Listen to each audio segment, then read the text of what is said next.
I'm going to have to splice this together. We're going to go back to the Sefer. The Sefer Birchas Peretz addresses this in Parshas Shoftim. So it's a Sefer on the Parshas Shavua.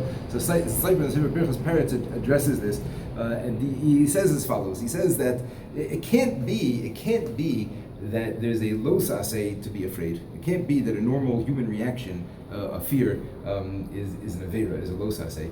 My Rosh Kola once in Chicago, Rabbi David Zucker, Shlita, so he one time spoke about this, and he brought a beautiful proof to this, from the Parsha, in Parshas Shmos, when Moshe Rabbeinu is talking to Hashem, the end of Parshas Shmos, Moshe Rabbeinu is a shepherd, and one of his sheep runs off, one of Yisro's sheep ran off, and he goes to find the sheep. He sees the burning bush, there he has this encounter with Hashem. He's there for days talking to Hashem, conversing with Hashem. And one of the things Hashem tells him to do is take your staff and throw it down on the ground. And the staff goes down, it turns into a snake. And the pasuk says, "Vayonas Moshe mipnei hanachash." He was afraid. He ran away from the snake. Or maybe even the pasuk says he was afraid of it. I don't recall the lashon right now. But it says there he ran away from the snake. Vayonas Moshe. So there's definitely Mefarshim or Moshe the Valley. Others definitely talk about this because the nachash and what it represents in terms of tumah and the sitra achra, which of course is all true. Right? But the Rambam al Torah, ein mikra yotzi midei pshuto. The pasuk pshat is always emes lamito also. And the Rambam al Torah says out explicitly. He says, and don't be surprised that somebody is talking to Hashem, right? I mean, how much more bitachon do you need? It's not a lack of emunah. He's talking to God. He's conversing with Him. Hashem's telling him what to do, and he sees something that frightens him, that startles him, and he runs away from it and experiences fear, and his heartbeat picked up, etc. The Ramban says that's a normal human reaction. So I want to make that. I'll bring another proof to this. This is another thing. I just literally thought about this evening after I thought about maybe recording this with you, David. I thought about the following thing. There's a machlokes in the Mishnah when the Gemara says, when the pasuk says in the Torah, also there in Parshas Shoftim, the Torah says, different people get to go back from the front lines. People are going out to war to battle for Klal Yisrael. So certain people get to go back to home. If they got married and they're in Shana Rishona, if they planted a vineyard and they haven't built a house, etc. And it says there a person, ha'ish hayare v'harach levav, a person who's frightened, a person who's fearful and frightened and afraid. So there's a machlokas in the Mishnah about this. Machlokas between Rabbi Akiva and I don't remember, it's the Chachamim, and the two opinions are: one says he's afraid, kipshuto, he's frightened of the battle. And it describes it there when he sees the glint of the steel and he hears the screams and he sees the blood, he can't handle that, and it gives a description of whatever his legs becoming weak, etc. So he goes back in battle. And the other opinion says no, hayare me'averos shabiyado. He's afraid of the sins that he did, meaning that he's not going to have divine protection because he has sinned. And there the Gemara says, and what's considered to be a sin? Like how much of a sin does the person need to be worried about? You know what I mean? Like what are we talking about? That they stole, that they ate not kosher? How big of an avera does it mean? And the Gemara says there, an unbelievable thing. And the Gemara says there, shelo soch bein tefillah yad v'tefillah shorosh, that he doesn't speak between putting on his tefillin, right? Doesn't make a hefsek because whatever, I'm going to get into the halachos now. Yeah, but the halacha is when you're between your shol yad and your shorosh of tefillin, you're not allowed to make a hefsek, not allowed to make an interruption. And here this person makes an interruption. So that's an avera that's enough for a person to say, you know what, I'm afraid of being here. Okay, so who's on the front lines are the biggest tzaddikim, right? People with no averas, even that don't speak during davening, right? That don't speak during this, between their tefillin, right? But we see, because there's a machlokas about what fear means, is it to refer to these people or those people, that each one, it has to be mutually exclusive, which means that there are going to be people that are going to fit into this category and not that category, and that category and not that one. And what does that mean? It means that you're going to have a person who is a tzaddik gamur, a person who has no averas in his hands at all, not even speaking during davening, and he's going to be able to fit into the category of being too afraid to experience war, that he's going to need to go home, right? There's such a thing as fear that's a natural teva of a person, that's an emotion that different people have to different degrees, and different people have different natures, and different people are more easily able to counterbalance those fears and get out of it and talk themselves over it, etc., etc. And that's why some people would stay in battle because they could get over that fear, and some people not. So the Stipler explains. So what's pshat in the Rambam then? So why does the Rambam say it's a los aseh? So he's medayik from the lashon, which I don't want to get into now, but this is going to lead us into the next topic, is that if a person is medai from lashon l'paso, if a person is afraid because of the strength of the army that he sees, if he's afraid because it's a larger nation and it's a larger army, meaning like, oh, if we were like equal or whatever, then I can accept that Hashem could win this war for us. Oh, but look how strong they are. So now that undermines his faith in Hashem, and that's what makes him afraid. So that's the lo saseh. Right? In other words, not a person who experiences natural fear, a natural sense of I can't do this, etc., or tension and nervousness, but a person who intellectually, not emotionally, intellectually, even though they're able to see the situation clearly, they're able to calculate the nations and the size of the strength, and they're looking at the, and then they're saying, oh no, because they're strong, we can't beat them, and I'm afraid. So that's allowing my lack of bitachon in Hashem to make me afraid. That's an intellectual fear, and this is what brings us to practical, like halach l'maisa. How do we deal with this these two things in our lives right now? So the guy that's scared on the battlefield, who hasn't really thought the whole thing through, but he's just there and he's scared. That's not the love. That's not the Avera. The Avera is a person who sizes the situation up, including the Hashem factor, but no, that bigger nation is more frightening than Hashem's protection is comforting in this situation, in an intellectual way. And what this means is that a person can live in a state of fear and not feeling calm in an emotional way, but still have bitachon and realize that I know that Hashem is in control over here, and I know that Hashem is doing what's best for me, and I'm not questioning Hashem, and I'm not asking why, and the Mesilas Yesharim writes about this, and I'm not taking inappropriate, drastic measures for my safety. Right? The Mesilas Yesharim speaks about this in the chapter that we're in the Perek Yud Aleph, chapter 11, when he speaks about atzlus, about the midah of laziness. So he says one of the, and it doesn't really mean laziness. Atzlus is really allowing other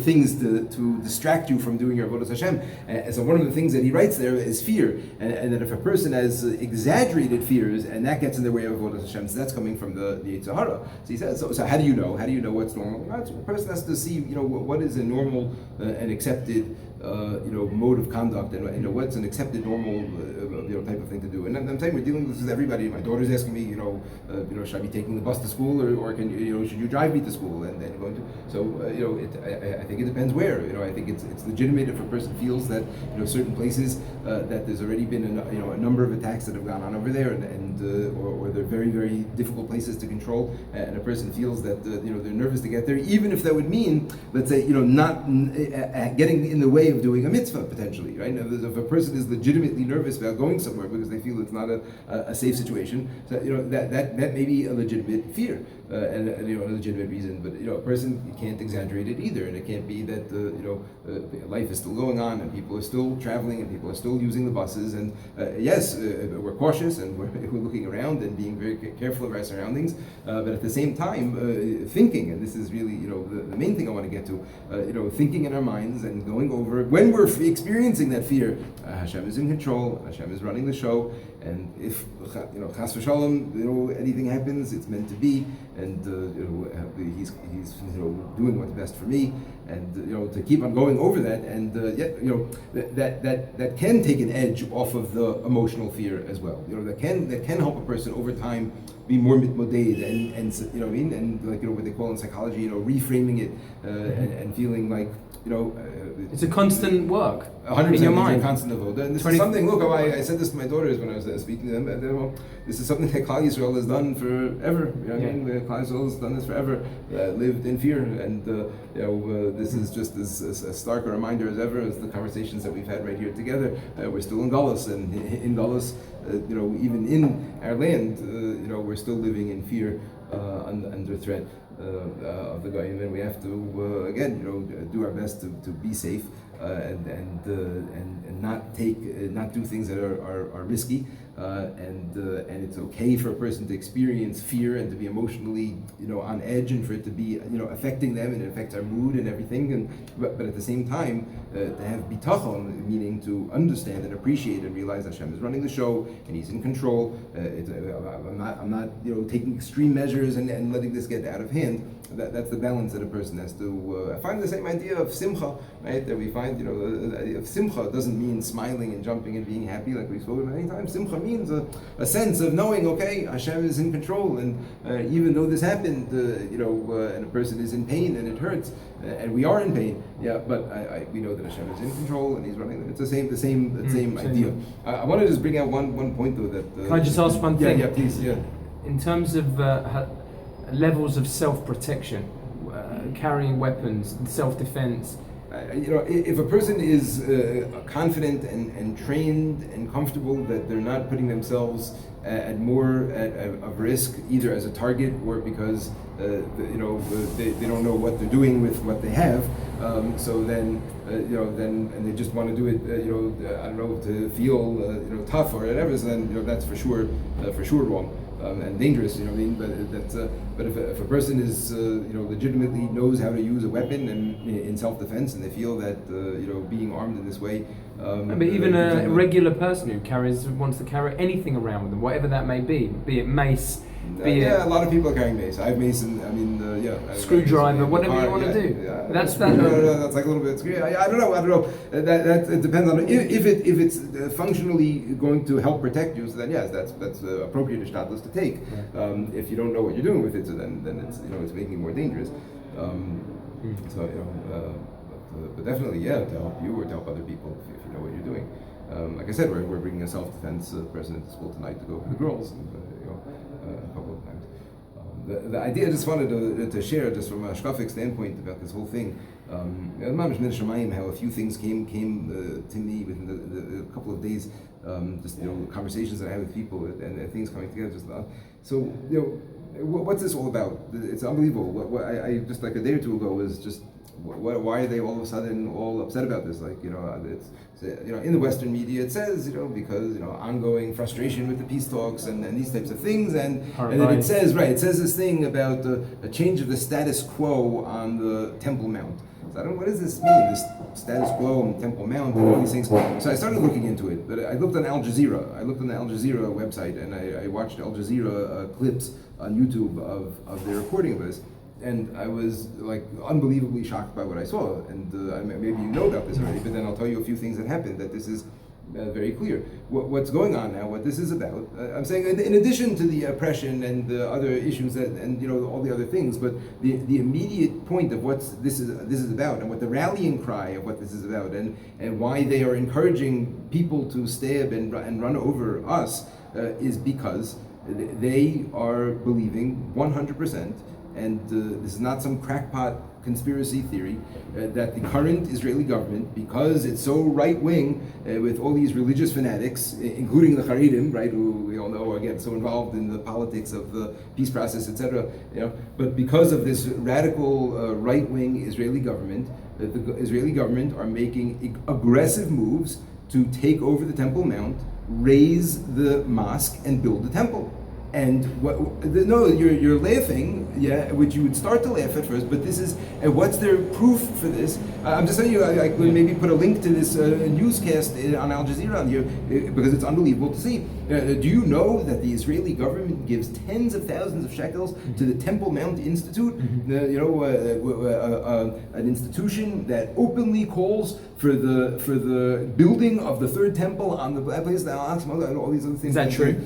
That's what they call for? Do they give money? Like any other institution. Like the person on the program said, first of all, I don't know who, they probably looked for the most, aggressive and, mean-spirited, Israeli representative that they could find. The person I didn't feel did a very good job of trying to nicely represent Israel. But his point was that, they give that same amount of money and more to Muslim institutions that encourage, terror, because Zoabi and other people get money from there. The point is, just like any institution institution in any government gets money from the government. So, but that's what this is about. But hear this out. This is an unbelievable thing. It's literally straight out of a conspiracy theory. But this is like, and I'm not talking about the guest. I'm talking about the report, the moderator on this Al Jazeera program. We're clearly buying into this and fomenting this, and clearly this is 100% about aggressive maneuvers by the Israeli government led by Netanyahu and his right wing to raise the Al-Aqsa Mosque, upsetting the status quo. What's the status quo? Is that Muslims are allowed to be there. They're accusing us of shutting it down. That's it. No, and that's why I didn't know a couple of these things, like Netanyahu's getting up in Knesset making statements. Muslims can come and pray. Anyone can come and pray. Nothing's changed. Anyway, this is what's going on. So you'd say to yourself, okay, so obviously it's crazy. So it's just going to die down, but it's not. It's picking up steam, and more and more Arab countries are getting all upset about this. And Jordan is threatening things diplomatically because they believe that this is what's happening. So you say two things about this. Number one, something that's so like outrageous, So I know somebody who was in a gym over here in Yerushalayim in Talpiot. They were working out in a gym. A religious person in a gym where there's all mixes of people that are there, and there was an Arab employee that was there that was like discussing this situation with this person, and they called the person who worked at the gym called over this person that I know and said how many times have you been up on the Temple Mount? He said, what do you mean? It's us to go on the Temple Mount. We're not allowed to go up there. It's totally forbidden for. She said, see. And the Arab's like, what? What are you talking about? What do you mean? This is what they believe. So it's like obviously min hashamayim. If you're talking about like literally conspiracy, this would be as if there was like an uprising in America. Over you're not gonna like this. Because 9/11 was proved. It was obviously done by the Mossad or something like that. So there's an uprising. That's exactly the level of this. But somebody said something to me this morning that just blew me away. Mamash blew me away, and this is like brings me to where we are right now. He said, this is something Rosh Valley writes all over the place, in many different places. Valley writes this idea, that people sometimes feel things and experience things. I don't know where it's like coming from. Like all of a sudden, a person will like feel nervous about something, or afraid about something, or happy about something, or all these types of things. And he quotes a lashon of Chazal. I was looking for it downstairs. I couldn't find. Ihu lo chazye mazle chazye. If this person didn't see it, in other words, his basar v'dam, his eyes didn't see it, but his mazel, like his sar and shemayim, his spiritual source knows that there's something to be afraid of here, knows that there's something to be exciting about, and that translates through into the person. And the person will feel something because there's something happening on the spiritual plane that his mazel is seeing over here. And somebody said to me something this morning so unbelievable. He said, "What's going on here? It's true. It's true. It's taka imminent that the temple is going to be rebuilt over there, and the Sar of Yishmael in Shemayim, this Malach in Shemayim that's in charge of the nation of Yishmael, is being terrified. They're coming for the mosques. They're coming. That's it. They're coming to build it up, and he's getting them all. He's getting them riled up, and it's an unbelievable. My mom got goosebumps when I heard this morning. It's mom's like, because where's this coming from? What are you talking about? What are you talking about? Something come out of nowhere. All of a sudden, they're coming here to build the temple. So, Mirz Hashem, it should be, but it's and the Russians. Okay. There's another thing. I'll mention this just because a lot of. I'll mention two things. I want to relate to two different things. I want to relate to this 15-year-old kid in Israel that apparently had this near-death experience and started saying all sorts of things about what's going to happen towards the end of days. So anybody who knows me, I'm very skeptical about these things, and I don't pay any attention to them or pay any credence to it. I didn't look at it or read it until like a lot of people sent it to me and all these things. So whatever. Who knows? Mirz Hashem, it should all be true. Whatever. Hashem knows what He's doing. Whether it's true or not true has nothing to do with whether this kid said it or not. But why I'm skeptical, one of the things he said is absolutely shtuyot. One of the things he says is absolutely, totally silly and shtuyot. And that just to me sheds light on the whole rest of it in terms of like the way, he said the Mashiach is a person who's out there, and people know who he is. Some people know people know him, and he's a Baal Tshuva, and he hasn't done a single Aveira from the time that he was Choser B'Tshuva. So that's absolute shtuyot. Shlomo Melech said, "Ein adam tzadik barat asher yaseh tov v'yechta." There's no such thing as nobody doing Aveira. There's no I don't know, like what's this getting into that level of hyperbole of that's already like Jesus, frankly. Saying such a thing.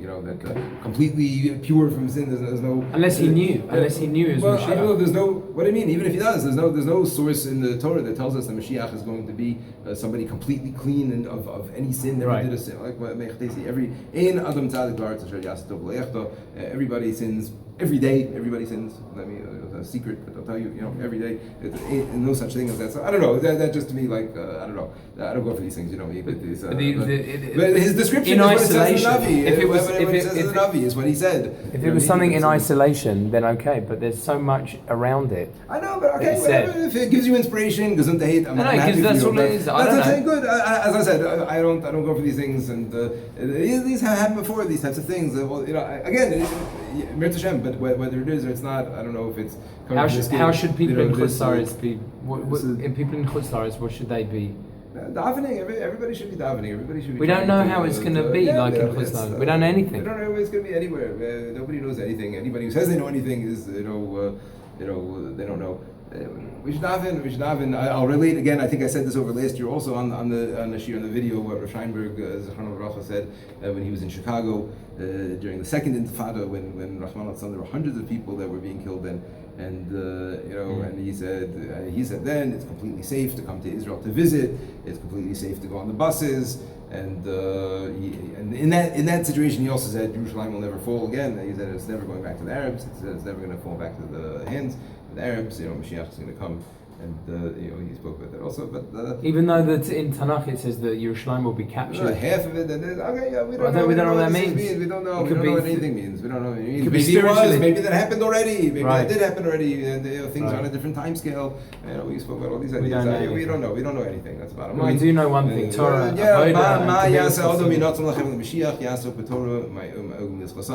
A person has to strive their best. Again, like we said, that's what it all boils down to, not to let our emunah waver, not for a minute, and to have this bitachon Hashem, even when we are experiencing fear, even when we're nervous, and appropriately so or normally so, but to have that level of bitachon and to use this as an opportunity to strengthen our relationship with Hashem in terms of feeling that we have to rely on Him. But I feel it was one of the points I wanted to make about that boy. There was another thing I wanted to address that I said a bunch of people had been asking about. I don't remember what it was. It was two things. I think his account didn't need to be 100% true. Even if it's all made up, it doesn't really matter anyway. Like if the guy's playing games, he's a hoax or whatever, again, that's irrelevant. Because people that have seen that. Yeah, if it gives, as I said, if it gives chizuk, that's good enough. The other thing is this, the other thing about Syria, that's the other thing. So the other thing is like this, that it's also making the rounds, but this is also, this is true, legitimate and MS, that Nosson Wachtvogel, Zecher Tzadik V'Bracha, Nosson Wachtvogel was the mashgiach of the Lakewood Yeshiva, and a Rebbe of Rav David Zucker and many other people, hundreds, maybe thousands of people, and so he's being quoted now as saying this idea. And it's brought in different ramazim of this. I saw, but he said like this 50 years ago. He said this 50 years ago. I told you about this already. You heard this? 50 years ago, Nosson Wachtvogel said, after he said when Russian planes land in Syria to support the Syrian government, tell the people in Eretz Yisrael to put on their big day Shabbos, get ready to greet Mashiach. That's what he said. 50 years ago, as we said. So again, yes, no. Did these same simanim happen many times throughout history with the Ramchal and with Napoleon and with Russia and with World War II and right? Yes. But one generation is going to be the generation of Mashiach, and one generation is going to be. And we've got to believe it every day. It is us. I believe it is us. Yes, I do believe. What can I say? I believe. This is our hope. This is who we are. This is where because it is coming. Mir Hashem, but this is it. We should get through the Nisyonos. And see the base of Mikdash. Yeah. Stay safe, everybody, and Amen.